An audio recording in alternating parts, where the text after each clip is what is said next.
Salut tout le monde, bienvenue sur AOS Geeks. Alors ici Yann, je suis avec mes deux complices habituels, Vincent et Alex.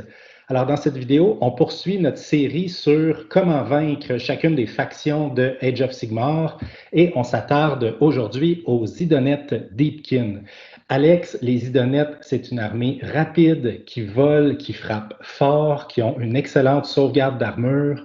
Vraiment, ils ont vraiment plusieurs avantages qui les rendent extrêmement difficiles à vaincre. Alors, quels conseils as-tu à donner là, pour savoir comment les vaincre finalement, ou à tout le moins les affronter sans perdre la face?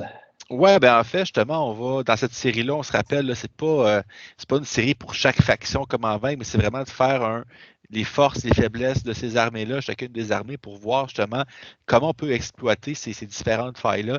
Les Donets, c'est une faction qui passe un peu sous le radar, je dirais, parce que moi, je pense que c'est une des meilleures factions du jeu présentement.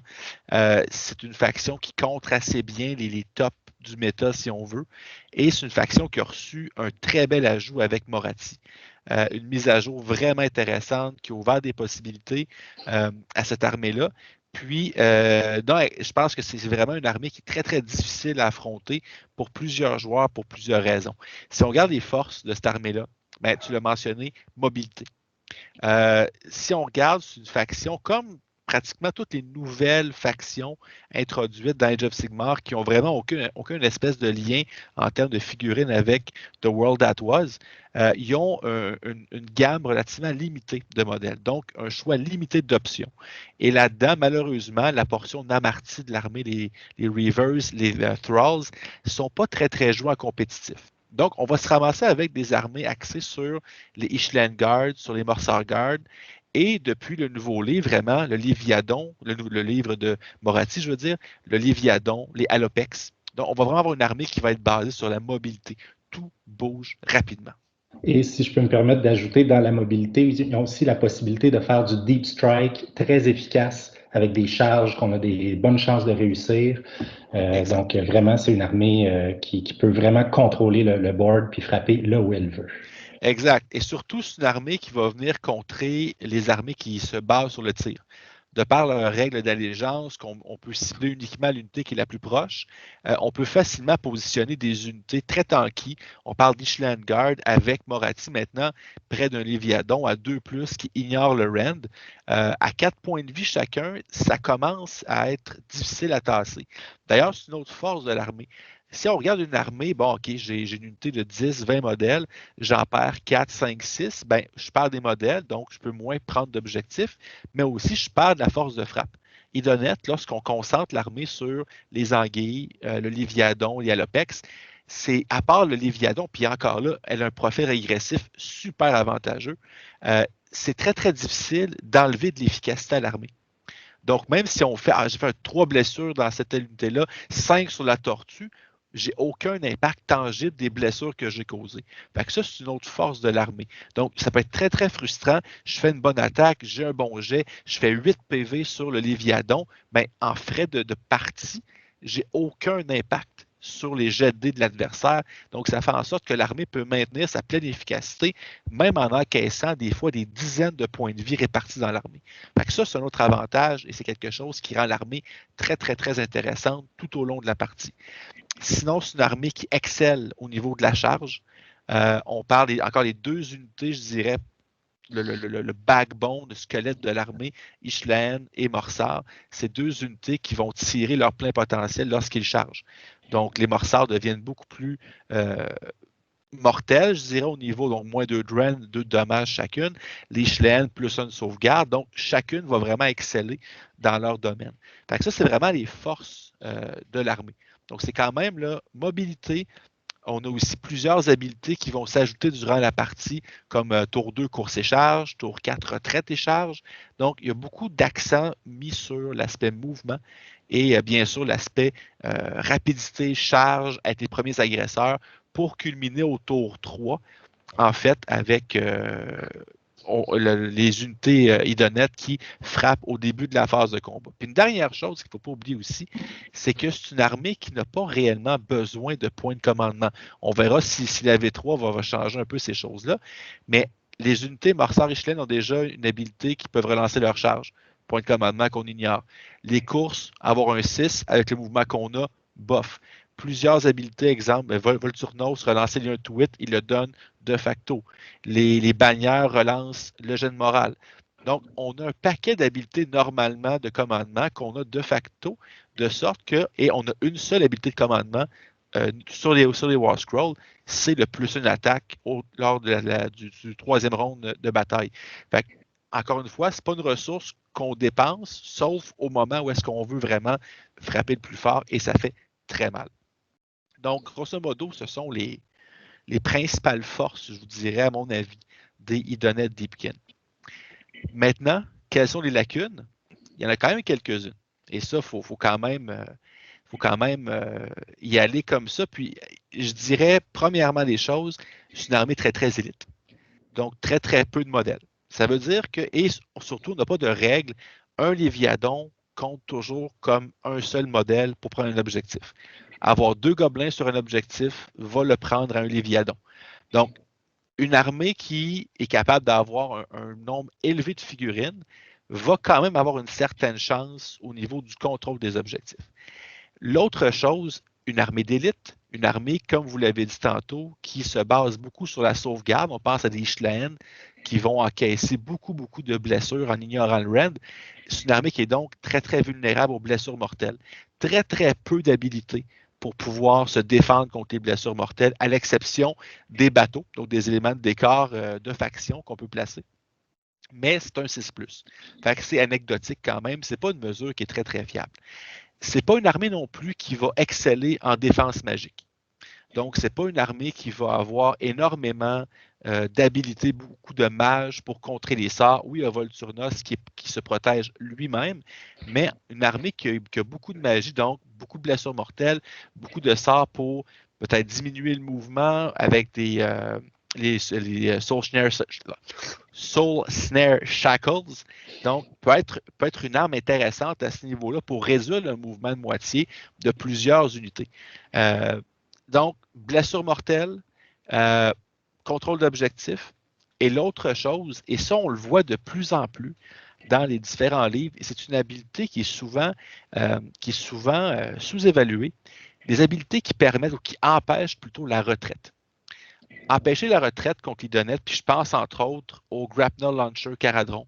Je pense à la Multitudinous Host de Zinch, par exemple, où toutes les unités empêchent la retraite. Engager les Idoneth, enlever la charge. Si on est capable de verrouiller des unités au combat, beaucoup moins efficaces au corps à corps. Des Morrsar Guard qui se font charger sont beaucoup moins efficaces. Et empêcher la retraite fait en sorte que le petit nombre d'unités qu'on a ne peuvent pas soudainement être partout, aller prendre des objectifs l'autre côté de la table. Donc, restreindre, contrôler le mouvement. Donc, encore une fois, plus facile à dire qu'à faire. On en convient tous. Mais ça reste que ce sont les principales lacunes, à mon sens, des Idoneth Deepkin. Donc, on avait là, Alex, un premier truc, un premier conseil pour essayer de vaincre les Idoneth, c'est de leur enlever la charge autant que possible. Donc, si on est capable de les charger, on les charge, on leur enlève leur bonus de charge, on bloque aussi leur unité en combat. Ils n'ont pas beaucoup d'unités, donc ça peut nous donner un avantage pour le contrôle ou la prise des autres objectifs. Donc, c'est un premier truc. Oui, puis un deuxième truc que je pourrais donner aussi à la limite, c'est si on débute, essayer le moins possible d'être engagé avec un joueur Idoneth au tour 3. Ça peut paraître simple, mais en même temps, des fois, ça veut dire, OK, on a la priorité, j'ai le début de la 3e ronde, parfait, on commence, ben, j'ai peut-être 2 ou 3 unités qui sont engagées, je vais retraiter.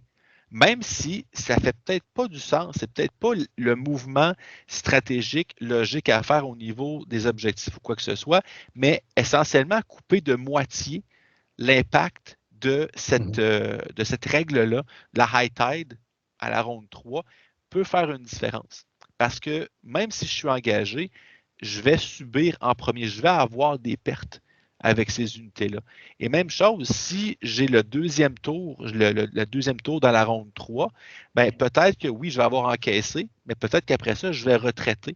Je vais quitter le combat pour ne pas subir une deuxième fois, même si les impacts des Morrsar Guard ou des Schlaen est moins grand. Si on peut monter à plus 4, plus 5 attaques sur tous les profils d'armes, même si on ne charge pas, ça reste énormément d'attaques et dont les jets de dés sont relativement fiables. Tout est pratiquement sur du 3+. Donc, autant le jet pour toucher que pour blesser. Fait que, au volume, avoir un nombre d'attaques qui est impressionnant, même un petit requin à 100 quelques points, qui a soudainement plus 4, plus 5 attaques à tous ces profils d'armes, peut devenir quelque chose de vraiment, vraiment méchant aussi. Là. Ouais. Fait que ça fait partie un peu des différentes tactiques qu'on peut utiliser aussi pour les donnettes. Donc, à mon sens, si on est capable d'avoir des armées qui sont assez nombreuses, occuper les objectifs, essayer aussi quelque part de scinder l'armée en plusieurs morceaux parce que très souvent, trois anguilles peuvent faire mal, mais si on les sépare des léviadons pour ne pas avoir le plus une sauvegarde, pour les chelènes par exemple, ça peut être une façon de faire aussi. Mais occuper les objectifs, si on a accès à des blessures mortelles, allons-y.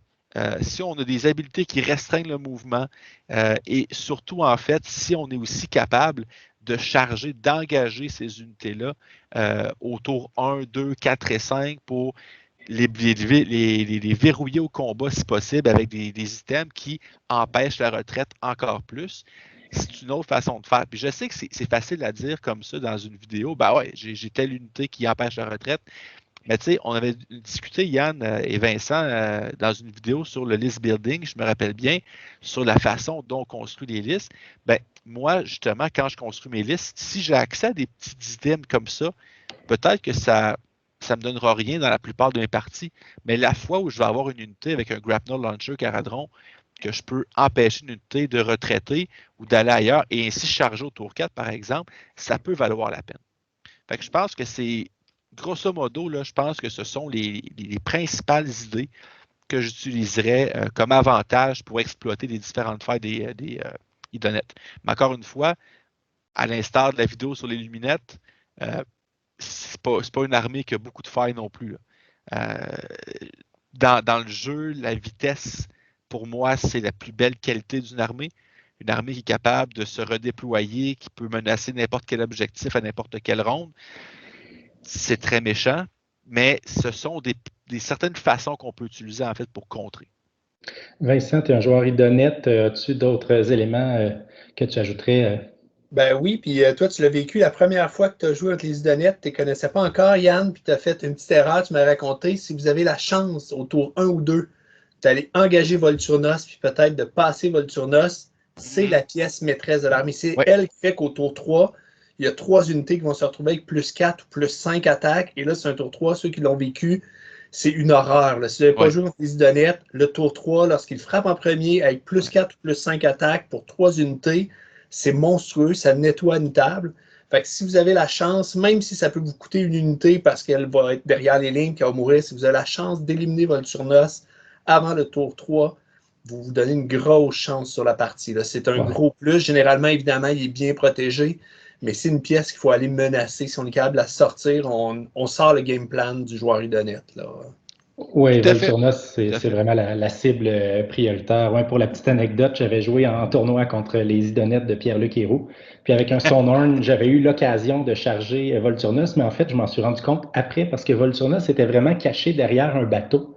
Fait que je l'ai visuellement sur la table, pas vu. Je l'ai comme oublié parce qu'il l'avait caché, mais vraiment caché. Fait que c'était pas de la mauvaise volonté de sa part, là, c'était correct, il était bien positionné, mais moi j'ai chargé autre chose. Puis si je le chargeais, je pense que ça changeait la partie parce qu'un Stonehorn contre Volturnos, c'est le Stonehorn qui gagne. Peut-être un autre élément aussi, on parlait de la vulnérabilité aux blessures mortelles. Si on est capable d'infliger des blessures mortelles à distance avec des sorts, avec des tirs, que ce soit des archers luminettes, que ce soit les mélusailles qui tirent, peu importe, cibler en priorité les anguilles, là, les murènes qui ont les lances, donc celles qui chargent, parce qu'elles font extrêmement mal sur la charge. Donc, si on peut enlever des figurines, à mon sens, là, c'est les premières à enlever. C'est sûr qu'on n'a pas toujours le choix au tir. C'est ça qui est parce qu'on on doit tirer l'unité qui est la plus près de nous. Avec les sorts, on a un peu plus le choix. Mais autant que possible, les murènes de combat, là, si je peux m'exprimer ainsi, parce que c'est elles qui sont complètement dévastatrices. Là. Oui, mais en même temps, je pense qu'avec le nouvel ajout, puis je comprends, puis oui, en fait, là, celles que tu fais référence, c'est les Morsar Guard, donc celles qui peuvent infliger des blessures mortelles une fois par partie, qui ont moins 2 de rend et 2 de dommages sur la charge, mais en même temps, avec le nouveau livre, avec les buffs au Ishlan, moi j'adore les Ishlan Guard. Oui. Être capable d'avoir pratiquement tout le temps un 2+ de sauvegarde en ignorant le rend, c'est tellement bon et compte tellement de choses parce que justement, ils sont pratiquement imperméables. Surtout si on les engage rapidement au combat, ce qui, tour 2, drone 2 devrait être le cas parce qu'avec course et charge, plus un autre tour de mouvement derrière la cravate, il n'y a aucune raison qu'on ne soit pas engagé à la ronde 2. Donc déjà, en les chargeant, on a +1 de sauvegarde. Le Léviadon qui va sûrement suivre le pas, aussi +1 de sauvegarde. On tombe à 2+, un petit héros relance les 1. Contre la grande majorité des unités, c'est un match-up qu'on va gagner. Parce que même si l'unité d'Ishlan n'est pas si dévastatrice que ça au niveau du combat, c'est parce qu'on va engluer une unité tout le temps. Et si le Léviadon se met de la partie pour attaquer aussi, là, on est rendu avec un petit combo 3 à 6 Ishlan avec un Léviadon, là, ça vient à bout de n'importe quoi pratiquement. C'est sûr. En même temps, ça dépend toujours des unités qu'on a, de quelle armée on joue. Mon expérience, c'est que les Murennes qui peuvent faire des mortels puis qui ont le -2 de rend sur la charge sont tellement dévastatrices si on est capable d'en enlever au début, parce que si on se retrouve englué contre les Ishlan Guard qui ont 2+ de sauvegarde, oui, on passera pas à travers, mais ça va leur prendre plus de temps de passer à travers notre unité, puis probablement qu'on va avoir plus de modèles qu'eux. Fait que si ça lui prend 1 tour, 2 tours, 3 tours, passer à travers notre unité avec ses Ishlan Guard puis sa tortue, c'est des tours où on contrôle l'objectif, parce que 3 Ishlan Guard puis une tortue, là, c'est 4 pour un contrôle d'objectif. Tandis que moi, j'ai vu les Murennes, j'oublie toujours le nom là, de celles qui ont les Morsar Guard. Ça peut rentrer dans une unité de 20 ou 30 bonhommes, puis juste passer à travers en un tour, là, ou à peu près. Là, fait que ça, c'est, pour moi, en tout cas, ça va rester, je pense, ma cible prioritaire avec des mortels, tout dépendamment de ce que j'ai comme unité aussi, là, mais c'est vraiment, ça dépend aussi, est-ce qu'on est capable d'encaisser les Ishlan Guard, puis les tenir assez longtemps pour avoir pendant au moins 2 tours plus de modèles contre eux. Sinon, effectivement, à 2+, on n'en tuera pas. Là. Ouais, une armée qui va être plus fragile, effectivement, dans ce cas-ci, les Morsars, je pense que c'est une cible qui. En fait, l'armée d'honnête, c'est pas compliqué généralement. Là, ça va être généralement bâti autour du Akeldian Core. Ça va être des Ishlan, des Morsars, un ou des requins, un ou des tortues, Volturnos, merci, bonsoir. Donc, chaque unité en soi, surtout à la ronde 3, peut devenir une unité qui va dévaster quoi que ce soit. Même une unité de 3 Ishlan avec un +4, +5 attaque, ça va faire une grosse différence. Ça va faire une énorme différence. Donc, effectivement, c'est vraiment selon qu'est-ce qu'on est capable d'encaisser. Les Morsargueurs vont être plus fragiles en raison qu'ils n'ignorent pas le rend. Donc, si on a une chance, tout à fait, mais encore une fois, avec des médusaires, avec des archers sentinelles luminettes, est-ce qu'on va avoir le choix? Surtout si on met là-dedans le Crystal of Midnight qui peut annuler essentiellement une phase de tir. Ça vient compliquer beaucoup la donne. Donc, voilà. Mais oui, je pense qu'il n'y a pas de mauvaise cible, en fait, dans les différents choix qui s'offrent à nous. Mais je pense que l'idée, puis ça revient un peu à ce que je disais tantôt au niveau d'une armée qui est capable d'encaisser sans perdre trop d'efficacité. Je pense que c'est important si on décide qu'on veut, exemple, sortir les 6 Morsar Guard ou les 3 Ishlan ou peu importe, ben c'est de tout mettre là-dedans. Je pense qu'il faut éliminer une menace. Parce que même 3 Morsars ou 4 Morsars, ça peut faire encore très, très mal. Donc, ou ne serait-ce que garder un Ishlan, ben parfait, je mets l'Ishlan devant toi, fait que toutes tes attaques de tir doivent le cibler. Donc, si on est capable, c'est pas en enlevant une anguille à gauche, à droite qu'on va battre les Idonettes. C'est lapsus. Les Idonettes. Il faut vraiment finir la menace parce que chaque unité qu'on va éliminer, c'est une unité de moins qui peut nous engager. C'est une unité de moins qui peut bénéficier des attaques additionnelles de Volturnos à la ronde 3. Et c'est une unité. Il faut que les wounds qu'on deal à l'adversaire, il faut que ça paraisse. Il faut que ce soit des modèles enlevés, des unités qui soient inefficaces. faut pas que ce soit saupoudré aux quatre coins de l'armée pour essentiellement pas avoir d'impact majeur sur l'armée en tant que telle. Ouais. Et je ferai du chemin sur ce que tu dis, puis ce que je disais moi sur l'importance de Volturna, c'est qu'en plus, si on concentre sur un côté pour éliminer une ou deux, on ouvre une possibilité pour aller chercher en arrière Volturnos, alors que si on engage tout le front, puis qu'on fait un peu de dégâts ici et là, on ne pourra pas passer derrière pour essayer d'aller chercher Volturnos avant le tour 3. Donc, effectivement, on concentre, on enlève une unité d'un côté, on essaie de s'ouvrir une brèche. Ne serait-ce que pour obliger Volturnos à se tasser d'un côté de la table pour ne pouvoir donner ses buffs qu'à un côté de la table et non pas. Parce qu'un Volturnos qui est au centre, qui va aller buffer un petit 3 ou 6 Mortar Guard ici, une tortue d'un côté, une Nichelane, parce que comme tu l'as bien dit, n'importe quelle unité dans toutes ces unités-là avec plus 4 attaques devient monstrueuse. Oui. Ben là, c'est horrible parce qu'il va pouvoir prendre la table au complet. Alors, si on peut le forcer à aller dans un coin de la table, on a au moins, on va perdre un côté de la table, mais on peut peut-être espérer garder le contrôle des objectifs de l'autre côté. Tout à fait, absolument. Puis, comme contre toutes les armées qui ont un nombre limité d'unités, bien joué quand on a des unités qui peuvent faire du deep strike, de la téléportation, qui peuvent se déployer plus tard en jeu, plus tard en partie. Vraiment, donc souvent, dépendamment du battle plan, rester à l'affût des objectifs qui vont être mal ou pas protégés, les idonettes. Dès qu'on tombe dans des scénarios avec 4, 5, 6 objectifs, ça peut devenir plus difficile pour eux de tout couvrir le board efficacement. Et donc, on peut briser la synergie avec les Léviadons aussi, puis peut-être aussi un petit peu de Volturnos. Donc, tout à fait, être capable de bien diviser ça. Une dernière petite chose aussi, une petite tactique là, quand même intéressante pour les joueurs qui misent beaucoup sur des cordons, en fait, là, pour défendre. Il ne faut pas oublier que les anguilles volent et le vol est également applicable dans le mouvement de pile-in. Donc, si on place notre deuxième ligne trop près de la première, c'est possible de sauter par-dessus et aller engager l'unité qu'on veut protéger. Donc, gardez ça en tête que le 3 pouces de pile-in peut sauter les cordons. Alors, déployez-vous en conséquence avec un bon espace pour éviter justement que ces anguilles-là puissent engager vos unités en arrière-ligne. Oui, parce que les passes sont ovales, c'est très très facile de juste les déplacer sur le côté. On peut juste passer par-dessus un petit cordon. Puis là, c'est embêtant, la petite unité que tu pensais protéger derrière ton cordon, finalement, vient de se faire frapper. Fait que, oui, c'est vraiment à y penser. Hein. Ou s'assurer, mettre les deux unités assez rapprochées pour que justement la base n'entre pas entre tes deux unités. Mais là, il faut s'assurer parce que je pense que dans certains cas, ils ont 2 pouces de portée. Là. Certaines des unités ont 2 pouces. Donc là, ça se peut qu'on puisse se faire frapper notre unité qui est derrière. Donc, exactement. Ou avec une charge qui réussit avec un plus gros jet, je peux carrément sauter par-dessus le cordon et engager l'unité qui est trop rapprochée aussi. En conclusion, les quelques trucs qu'on pourrait avoir, Vincent, tu parlais, je pense, un très bon truc. Si Volturnos, qui va être omniprésent dans la plupart des listes, Idonet est présent. Si on a une opportunité, c'est une cible de choix qui est difficile à atteindre à cause de la règle de tir. Son immunité partielle à la magie aussi, c'est plus difficile. Par contre, ça reste une cible intéressante. Autre chose, si on a la possibilité d'engager, charger ces unités-là, toujours intéressant pour empêcher les bonus, pour essayer peut-être même d'engluer un peu ces unités-là.